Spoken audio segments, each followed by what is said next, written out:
So a truck with 100 monkeys headed to a laboratory collided with a dump truck in Pennsylvania, and we now have monkeys running loose. Are these an invasive species, or is this just hilarity? I think it's hilarity. I always love hearing about invasive species. I have a certification in wildlife and forestry management. That was something I wanted to do with my life. And in fact, I came very close to doing that when I was living in Arizona for a few months back in, I think it was 2011. So it always cracks me up the arrogance and at the same time horror that humanity has when dealing with animals, or my favorite is not animals, but the concepts of ecology, natural selection, these things. They don't seem to grasp how these things work. Everything's an invasive species. Whenever you hear about like a fish, somebody let a fish go into a pond, and now there's an invasive species of carp in this or that place. I think it's the Mississippi River that has grass-eating carp, Asian grass-eating carp, and they're huge. They're huge. In fact, they're so huge you probably could feed a good number of people with these giant carp. People are so concerned about what's invasive and what's not invasive because there's competition between different species of different animals to get a different ecological niche. Okay, and this has been this way forever. 99% of the species that have existed on Earth are theorized to have been extinct. They're extinct now. 99% of species on this Earth are now extinct. Most of them went extinct before the evolution of humanity. Okay, it's before we existed. Okay, it's back when we were, back when we were ape men. We still are ape men. Some of us recognize it a little bit better than others, myself being one of them. But my point is this concept of invasive species. For example, in Australia, they're slaughtering the stray cats because they're considered invasive. Okay, where I live in Pennsylvania, they abduct, neuter, or spay the stray cats and then release them. Okay? I don't consider cats to be an invasive species. We had a number of different types of wild cat that were present in this part of Pennsylvania before they went extinct because people hunted them into extinction because they were a nuisance animal. Okay? And we have some nuisance animals now. We have raccoons, squirrels, rabbits, bear, etc. People consider these nuisance animals. What I've always considered, like we idiotically have deer hunting very close to homes in where I live in Pennsylvania.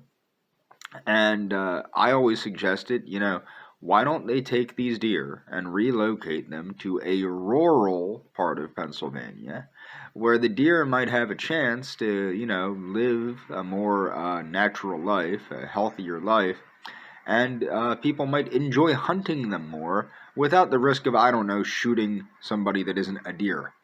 It's very comical the way people deal with these things. So with the invasive species, everything is invasive to somewhere. Okay, nothing is originally from where it is, with the exception somewhat, because they did get there somehow at some point in time. But with the exception of some of the animals in Oceania. Okay, and some of the island populations, island species. But Oceania had many unique species of marsupial and things like that were and are unique to Oceania. And that's one of the reasons they want to slaughter the stray cat population in Australia, is because of the sugar gliders and other small, cute little marsupials that the cats have a taste for because they're easy to catch. I don't think that this is the right course of action, honestly. I don't really care. Whatever. People are just crazy, honestly. Because the fact of the matter is we have this thing called a food web. Okay? And this food web, there's one of my favorite examples is the snowshoe hare and the lynx. I think it's the North American lynx. And what happens is, as there's an abundance of snowshoe hare, there's a lot of lynxes, okay? As they eat, they dwindle down the population of snowshoe hares, the population of lynxes dwindles down, okay? So it has to do with how they're interdependent on one another as food sources, okay? Well, not really as food. The rabbit isn't dependent on the lynx as a food source, but the lynx is so dependent on the snowshoe hare as a source of food that when the population of snowshoe hare dwindles down because the lynxes have eaten too many, the lynxes cannot sustain their population size, and they are culled back to a more sizable, I'm not a more sizable, a more manageable size, where then the snowshoe hare then rebound in population, and then so do the lynx. When I was in Arizona, we started having jaguars. Jaguars were coming back into Arizona, okay, which are magnificent. It's my favorite big cat, the jaguar. And there's ocelots coming back to Arizona. A lot of beautiful animals that are coming back up through the Americas. In Florida, we have herpes-infected rhesus monkeys. I'm not joking. And what I thought was so funny is when I was originally planning my trip to South America, everybody was telling me, you don't know what they got in South America. It's some crazy stuff, man. They got like anacondas and tarantulas and scorpions. And these people have never been to Arizona or to Florida or to any other tropical or arid region of the United States where we have Gila monsters. We have scorpions, we have tarantulas, we have black widows, we have brown recluses. Right in my own apartment, I have brown recluses occasionally.